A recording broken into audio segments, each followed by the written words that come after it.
World War II veterans, friends and colleagues. For those of you who don't know me, my name is Melissa Fleming, and I lead the Department of Global Communications. And it is my honor to welcome you to the annual observance of the International Day of Commemoration of the Victims of the Holocaust. We express our deep gratitude to the survivors who are joining us today on this solemn occasion. Dear survivors, may I ask you to please raise your hand so that we can acknowledge you.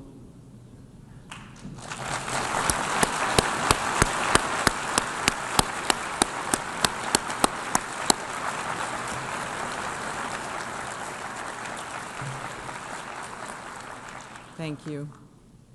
Dear guests, on the 27th of January 1945, the Soviet Army liberated Auschwitz-Birkenau, the largest Nazi death camp. One soldier, Officer Vasily Davidov, wrote, "Wherever one looked, one saw piles of human bodies. In some places, the former prisoners, looking like living skeletons, sat or lay around. Many of them could not be helped. A few who could still walk took us around the camp and told us what happened there. It is impossible to describe everything that we saw there." Primo Levi, survivor of Auschwitz III, Buna Monowitz, remembered the moment of liberation. "In the very hour in which every threat seemed to vanish, I was overcome by a new and greater pain, the pain of exile, of my distant home, of my loneliness, of friends lost, of youth lost. Today, we remember those for whom there was no liberation. Children, like brothers Emanuel and Avram Rosenthal, photographed in February 1944 in the Kovno ghetto in Lithuania. Less than a month later, the Nazis murdered the little boys because they were Jewish. Emanuel was 2, Avram was 5. They had a right to life. The Holocaust is devastating evidence of what happens when human rights are degraded, denied, and destroyed. We honor the victims by remembering their humanity and defending the history, and by taking action to confront anti-Semitism and challenge prejudice wherever we find it. May I ask you now, you all have candles in front of you. I think many of you have already turned them on, but those of you who haven't, please turn on your candles and join me in a moment of silence and reflection in remembrance of the victims of the Holocaust. And to those who are able, could I kindly ask you to stand up?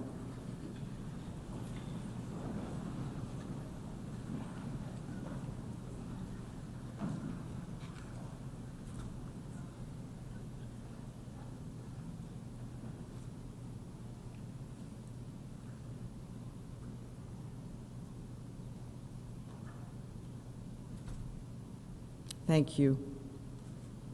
It is my honor now to welcome the Secretary General of the United Nations, Antonio Guterres, to deliver remarks.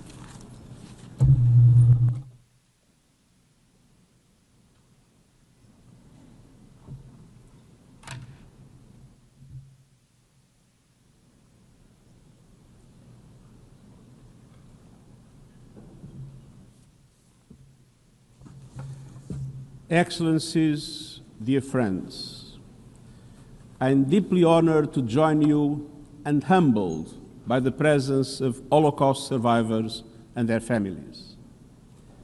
We gather in solemn remembrance of the victims of the Holocaust. They were mothers and fathers, sons and daughters, grandparents and grandchildren. 6 million Jews murdered just because they were Jewish. We also grieve the Roma and Sinti, the people with disabilities, LGBTQI+ people, and so many more who were enslaved, persecuted, tortured, and killed. And we also remember the stories and struggles of those who confronted the worst of humanity to show us the best. Diplomats who defied orders and issued life-saving visas. Journalists who fought to expose the truth. And farmers and villagers with families at great peril. Remembrance is more than honoring the past. It is a duty and a promise to defend dignity, to protect the vulnerable, and to keep faith with those whose names and stories we refuse to forget. The Holocaust, after all, is not only history, it is a warning that hatred, once unleashed, can consume everything. Excellencies, dear friends, today that warning feels more urgent than ever. Anti-Semitism around the world is raging. Jewish communities live in fear. Synagogues attacked, families shattered, vile anti-Semitic hatred racing across cyberspace. We are haunted by the horrific terror attack of October 7, which I once again categorically condemn, along with the taking of hostages and the acts of hatred targeting Jews around the world in recent years, and indeed in recent weeks. But coming together as we have come today to commemorate the victims of the Holocaust fills me with hope. I see the power of humanity in all of you. I see the courage of survivors who turned pain into purpose. I see the commitment of young people of every faith and nation standing together against hate. I see the strength of solidarity when communities unite. You are here because you choose hope over hate.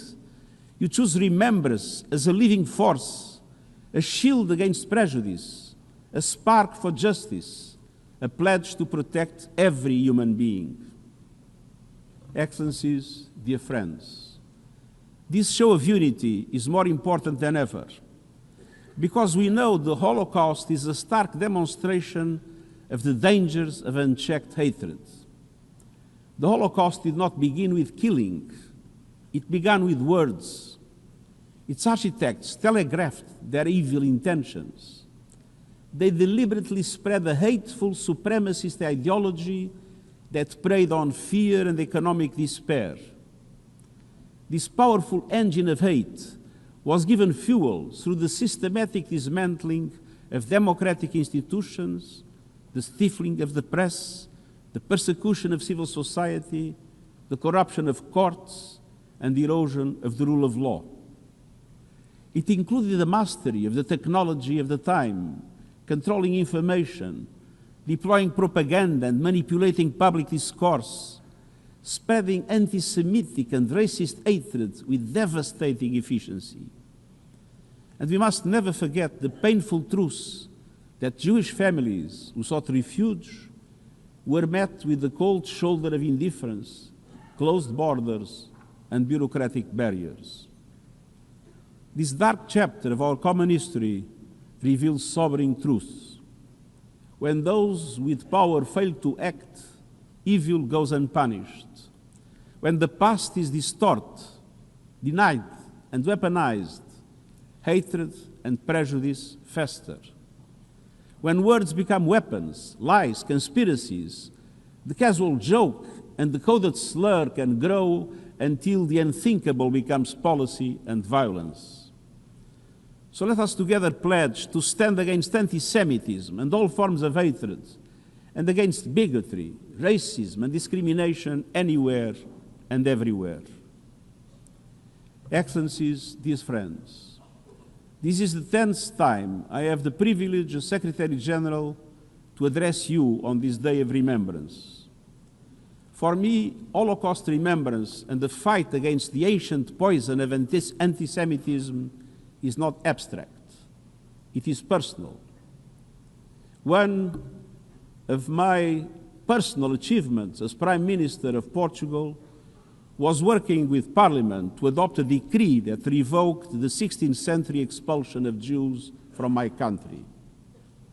I am happy to see tens of thousands of descendants of those expelled families regaining Portuguese nationality.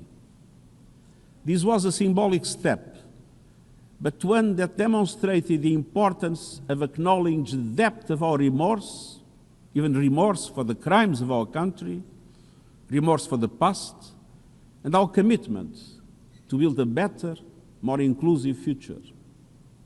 A commitment that goes to the core of what brings us here today in memory of the victims of the Holocaust.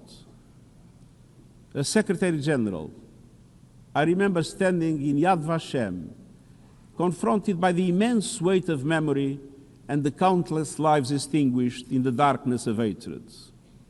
I've prayed together with the Jewish community in the aftermath of atrocious acts of violence and anti-Semitism.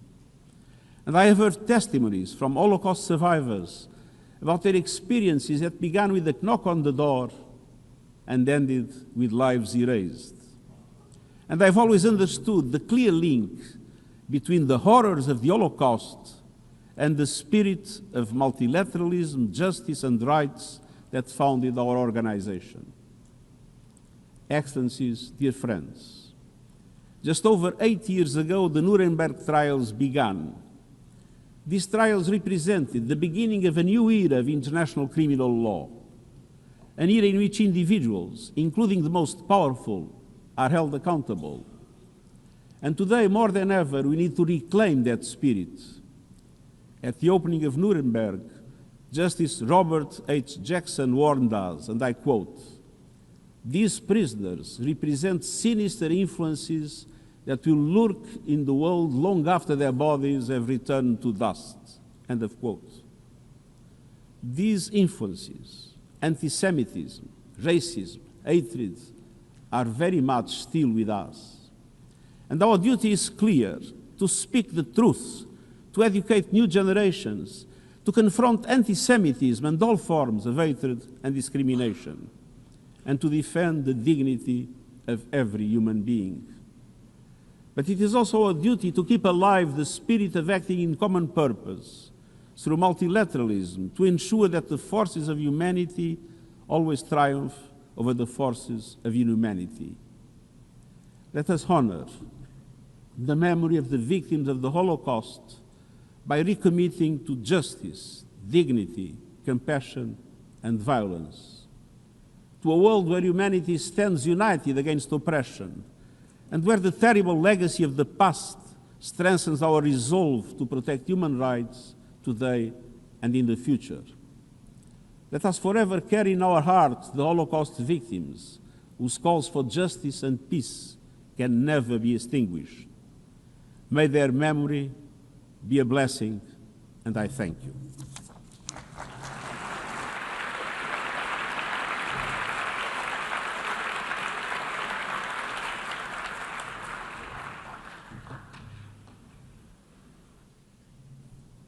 I thank the Secretary General, Guterres, and it is my honor to invite Her Excellency, Ms. Annalena Baerbock, President of the 80th session of the General Assembly, to deliver remarks.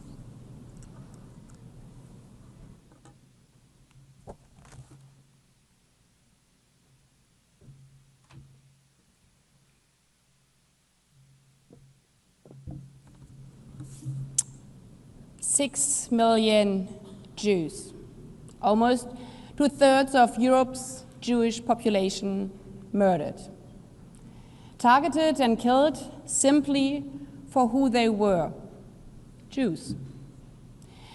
Millions more, including Roma and Sinti, people with disabilities, LGBTQ+, killed in cold blood, being described by Nazi Germany as asozial, not worthy of life.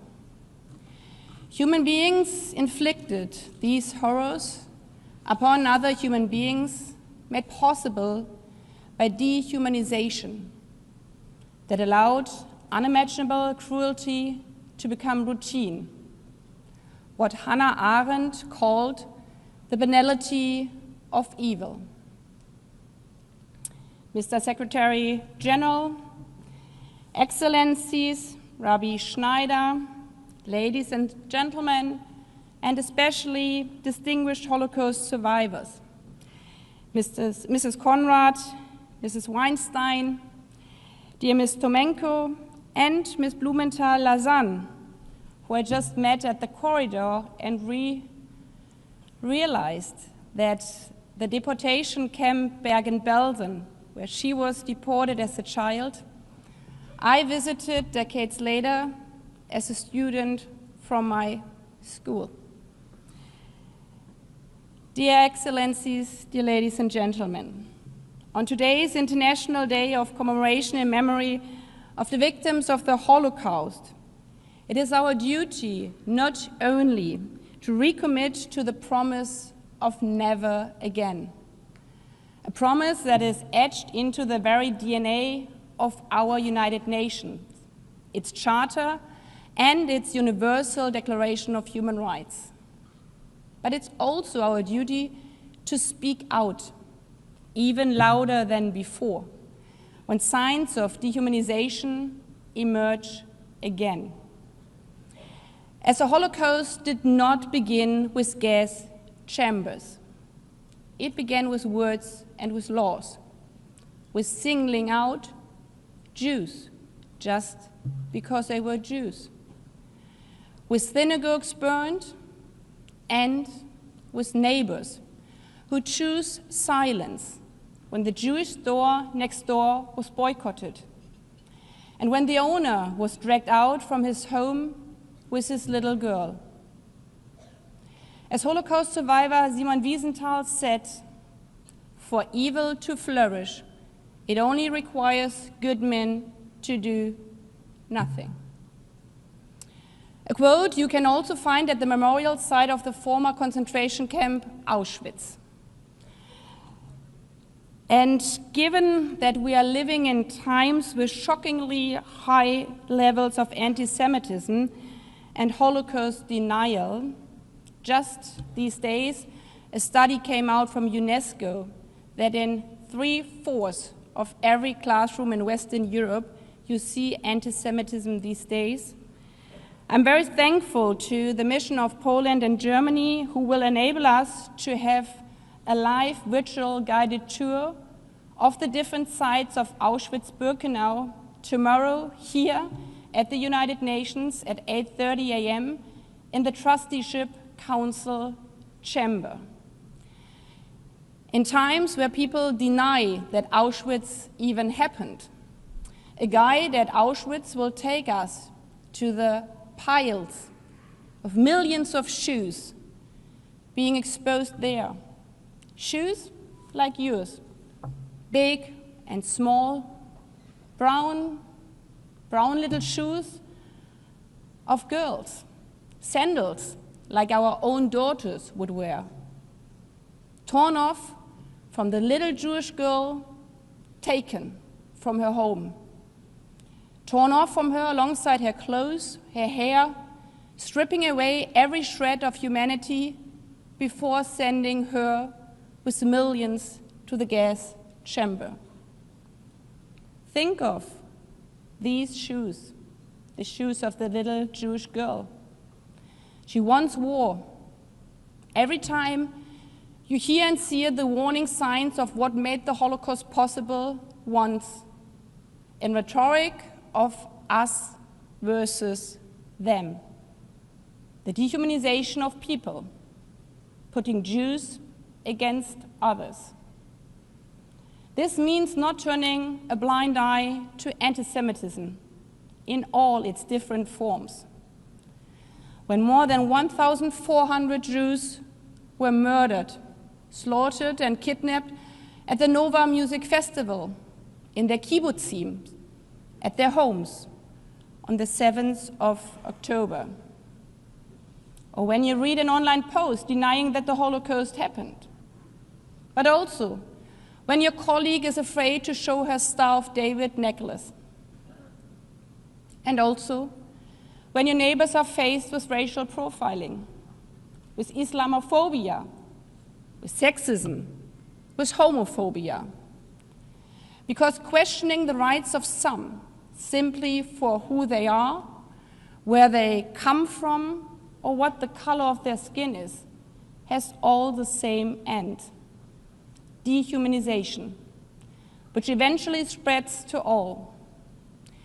As back then, German Pastor Martin Niemöller warned and engraved at the Holocaust Memorial in Boston, Massachusetts, in a longer version, I quote, "When they came for the Jews, I did not speak up. I wasn't a Jew. When they came for the Catholics, I did not speak up. I was a Protestant. When they came for me, no one was left to speak up." Never again is not a slogan. It's a duty to speak up and to stand up, to defend the dignity and human rights, not of some, but of every member of our human family, everywhere, every day.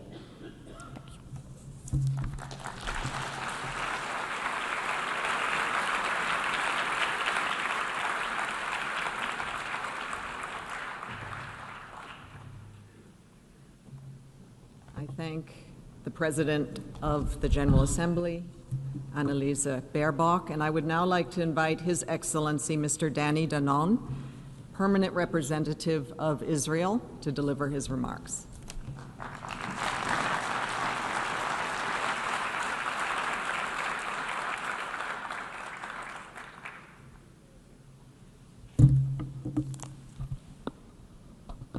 Esteemed Holocaust survivors, UN Secretary General Guterres, President of the General Assembly, Ms. Baerbock, US Ambassador to the UN, Ambassador Waltz, Rabbi Schneier, distinguished guests. We are gathered here today to remember the Holocaust, the deliberate murder of 6 million Jewish men, women, and children by the Nazi regime and its collaborators. Alongside them, millions of others were murdered. It was the darkest chapter in human history. We remember because memory matters, because education matters, because honoring the victims matters. We remember here in the UN General Assembly because the UN itself was founded from the ashes of that destruction. But let me be honest with you. Today, remembrance alone is not enough, because while we remember, Jews are attacked. While we speak, hatred spreads. Words, slogans, and statements have failed to stop the violence. I stand before you as Israel's ambassador to sound the alarm. The time for talk is over. The time for action is now.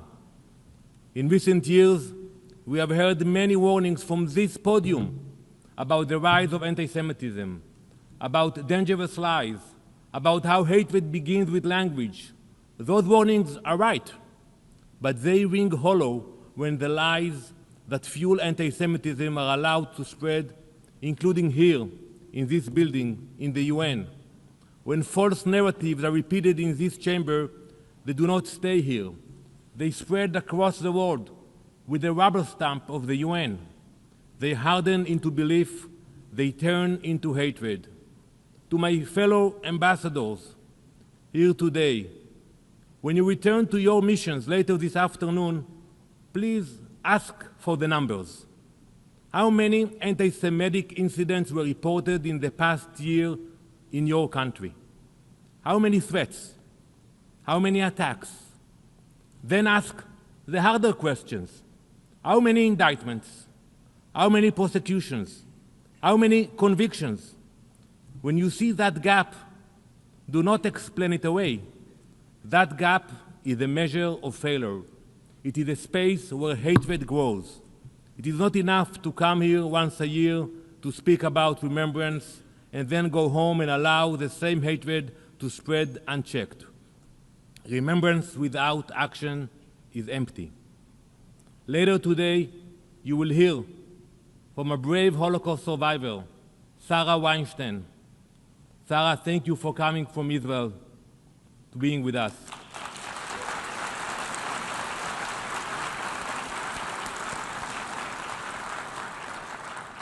Sarah was just a little girl when the Nazis forced her and her family into a ghetto in July 1941. She survived hunger, fear, and miserable conditions, all because she was Jewish. In late 1942, her family was hidden by a local family who risked everything. Then, a village mob, fueled by anti-Jew hatred, arrived. Shots were fired. Chaos followed. As bullets tore through the room, Sarah's mother threw herself on top of her, using her body as a shield. Her mother was killed protecting her daughter. We wish this were only a memory from the Holocaust. It is not. On October 7th, 2023, Hamas terrorists crossed into Israel. They went house to house. They hunted families. They murdered parents in front of their children. 16-year-old Rotem Matthias survived because his parents died protecting him. As terrorists stormed his home, Rotem lay completely still beneath his mother's body. Deborah Matthias, was shot and killed by Hamas terrorists. Her lifeless body lay on top of Rotem for hours. Those scenes were not imagined. They were recorded. They were celebrated. Hamas did not invent hatred of Jews. It has revived it with new weapons and new slogans. Their goal is not borders or compromise. It is extermination. The threat is modern. The hatred is not. Again, today, Jews are forced to use their own bodies to protect those they love. That is the reality we are confronting today. This violence does not stop at Israel's borders. Last month, on Bondi Beach in Australia, Alexander Kleitman and his wife Larissa stood together at a Hanukkah celebration. Both were Holocaust survivors. When terrorists opened fire on the Jews gathered there, Alexander did what Sarah's mother had done in 1942. What Rotem's mom had done on October 7th. He shielded his wife with his body. He was 87 years old. He was murdered protecting his wife. Around them, others did the same. People scrambled to cover children. What we saw was horrific and tragically familiar. This was another massacre targeting Jews. This is not memory. This is now. Bondi was not an isolated act. It followed October 7th, the worst massacre of Jews since the Holocaust. It followed synagogue fire bombings. It followed shootings and deadly attacks from Manchester to Washington, from Paris to Sydney. This is not a coincidence. Hatred that begins with words does not remain words. It spreads and it kills. Anti-Semitism did not end in 1945. It adapted. Today, it often hides behind hostility to Israel. We hear it in chants to globalize the Intifada. We see it in calls to boycott Israel. We see it on college campuses where Jewish students are harassed, excluded, and intimidated. This is not protest. This is not free speech. This has a name. The name is anti-Semitism. Targeted violence does not begin with graves. It begins with dehumanization. That is the lesson of the Holocaust. Hatred does not spread on its own. It is enabled. It is legitimized. It is given authority.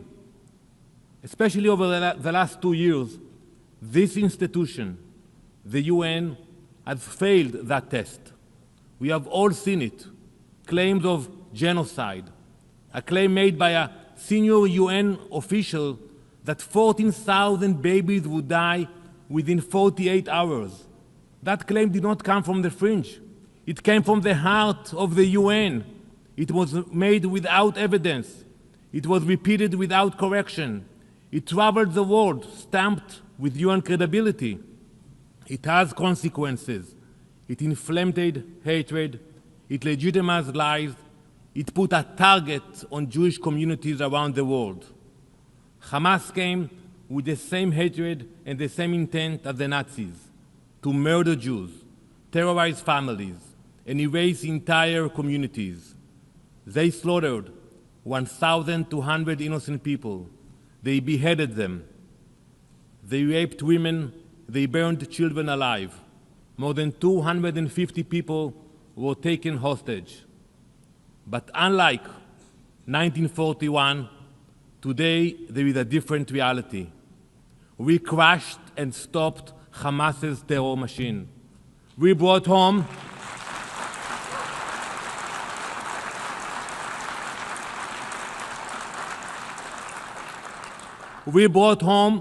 every hostage, every single one of them.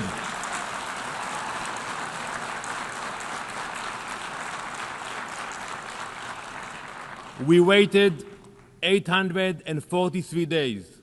Today, the pin finally comes off.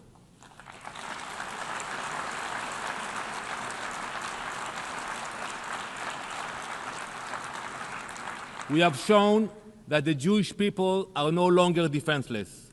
Today, we have our own army, the soldiers of the IDF. The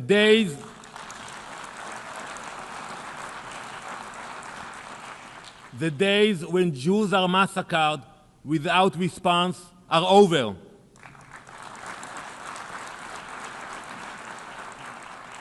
Yet, from October 8th, while we were still counting our dead and pushing back terrorists, we faced relentless condemnation from within this institution. Hypocrisy, bias. The campaign against Israel started while Israelis were still being hunted. But despite the double standards, despite the pressure, we stood tall.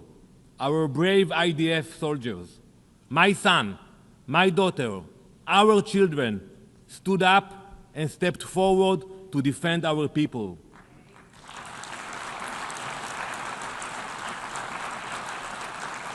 They are the grandchildren of Holocaust survivors and of the founders of our nation, now standing proud to ensure Jewish survival. I stand here and thank our heroes who fought like lions, with determination, with resilience, with bravery. To our brave soldiers, I say this: we honor your courage. We admire your sacrifice. We salute you.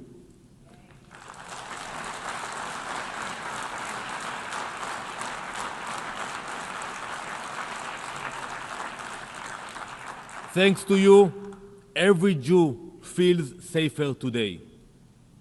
To my fellow ambassadors, the responsibility now turns to you and to your governments. Standing with Israel does not mean agreeing with us on everything.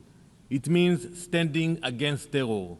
It means confronting hatred before it turns violent.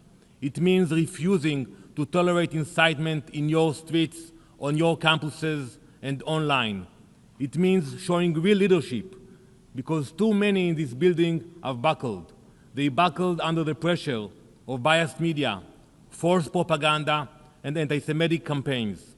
Do not repeat that failure.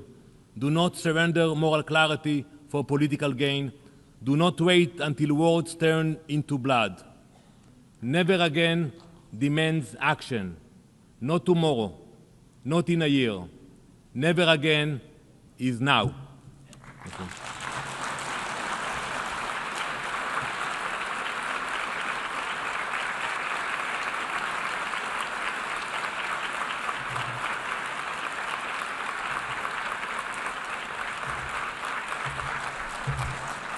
Thank you, Ambassador Danon.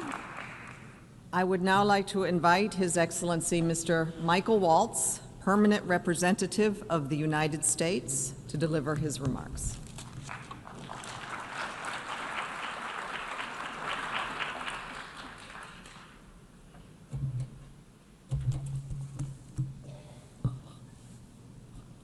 Ambassador Danon, thank you for those incredibly powerful words.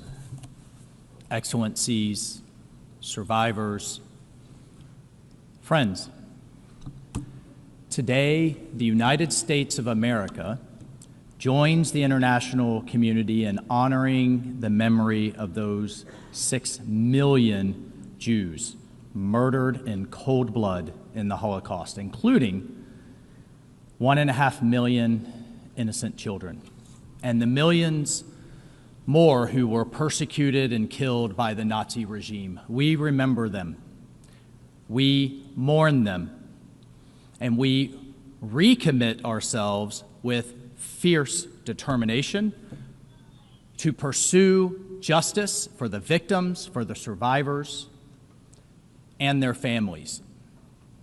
We, the United States, we, the international community, must remain unyielding, unapologetically committed to combating anti-Semitism, not just in the United States, but around the world, including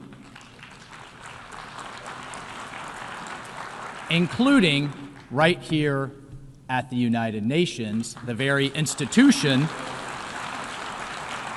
that was born from the ashes of World War II, where the world then vowed never again. Well, colleagues and excellencies, I have tragic and sad news for you that it is happening again. The UN must do far more now to confront this ancient poison, to fulfill its founding promise, and to protect every people, including the Jewish people.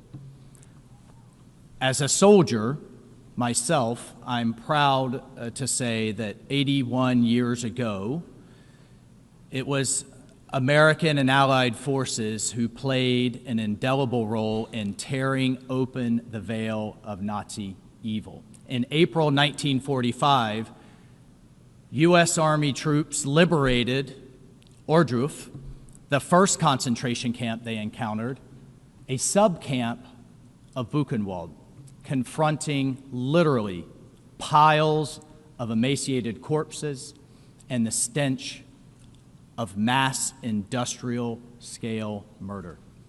Days later, the soldiers of Patton's U.S. Third Army liberated Buchenwald itself, where nearly 21,000 survivors awaited death from starvation, from typhus, and from sheer brutality. And then those same soldiers liberated Dachau, which we should remind everyone wasn't off in the woods or out in some remote place. It was literally across the street.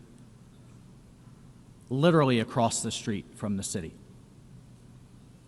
Those gates in Dachau opened to reveal crematoria ovens, mass graves, and the skeletal survivors, prisoners who had endured an unimaginable torment. Thank God that General Dwight David Eisenhower had the foresight to order immediate and extensive documentation of all of the atrocities. He sent that command out immediately because sadly he foresaw that this would be questioned in the future. He personally went to visit the camps and personally witnessed the atrocities. And he later stated, quote, "I made the visit deliberately in order to be in a position to give firsthand evidence of these things if ever in the future there develops a tendency to charge these allegations merely to propaganda." These American liberators, young men, boys really, from every corner of our nation, did not seek this burden. And what, as an aside, I want to say that is so unique about the American soldier is they are willing to go all over the world and die for other people's freedom. Those people, those soldiers bore witness so the world could never, ever again plead ignorance. Their courage ended one nightmare and issued that timeless command that we've said today, never again. But never again must be words. It has to be more than words. and it has to be action. And yet today, that command also rings out a warning. Anti-Semitism is not vanquished. It rages anew. It's reaching the worst levels globally since the end of World War II. It ignited and accelerated the barbaric Hamas terrorist attacks of October 7th, 2023, when over 1,200 innocents were slaughtered, families were burned, hostages were taken. It was an orgy of hatred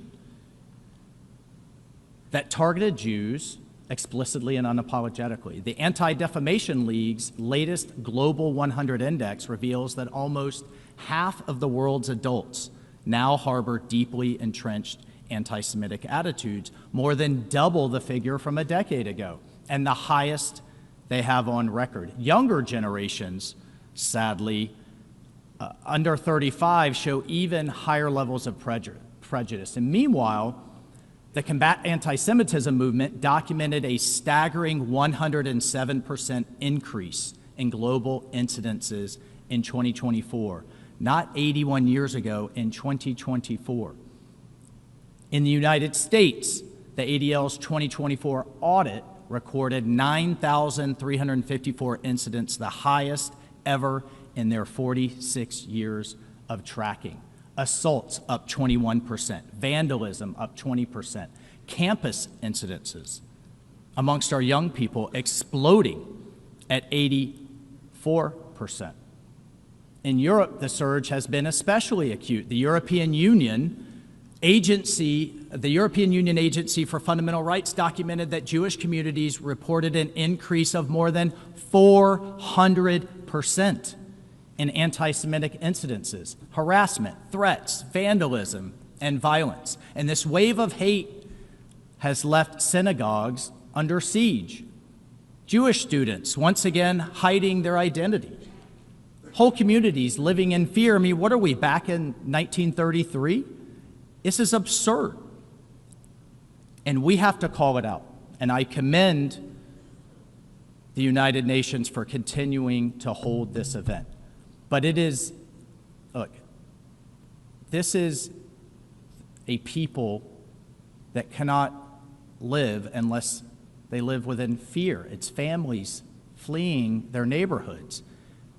I mean, I've seen synagogues here in the United States with armed guards, armed up like fortresses, and the venomous chants that are echoing in the streets and on our campus and online. It's Holocaust denial, it's distortion, it's rehabilitation in these historic narratives of Nazi collaborators. It's the manipulation of history right here at the UN and elsewhere.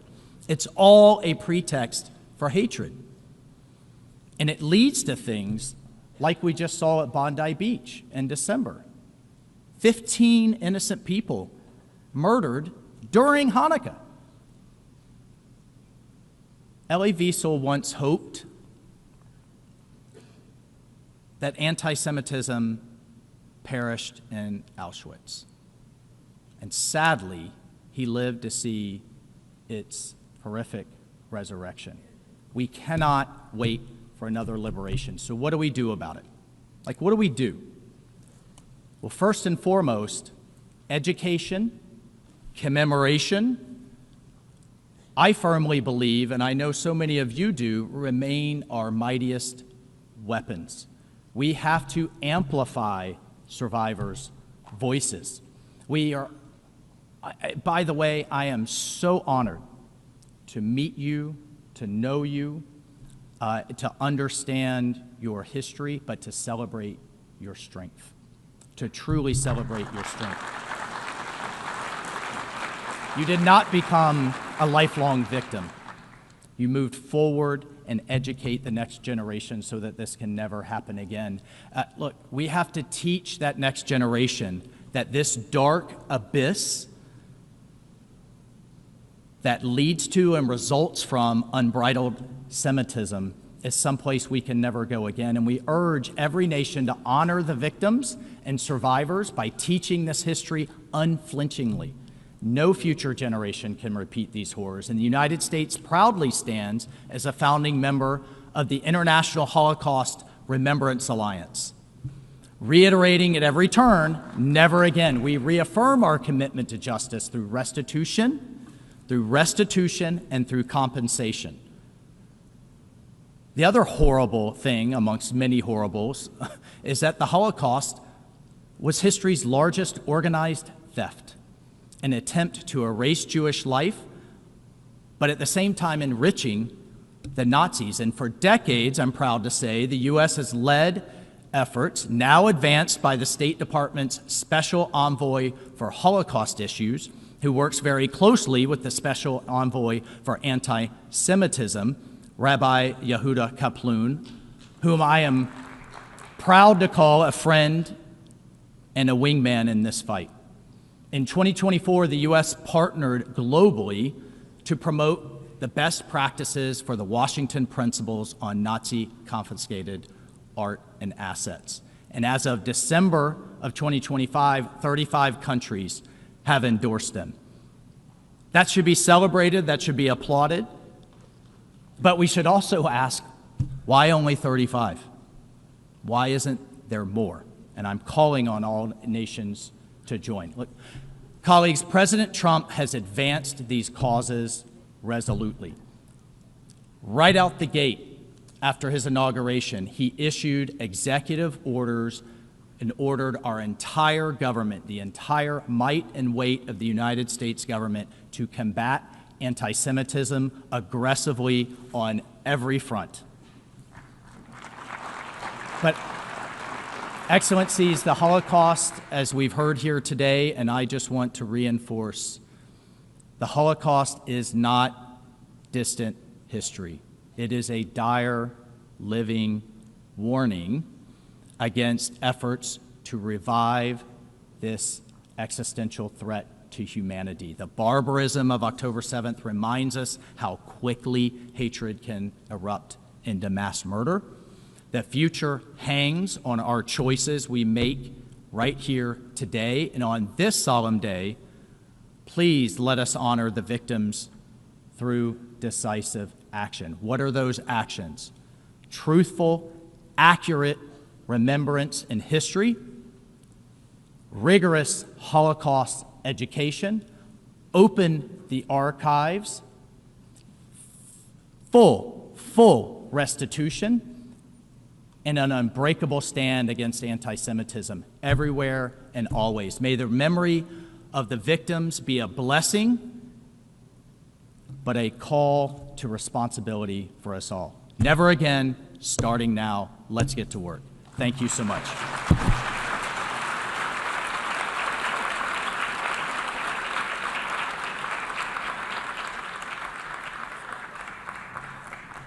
Thank you, Ambassador Waltz. It is my pleasure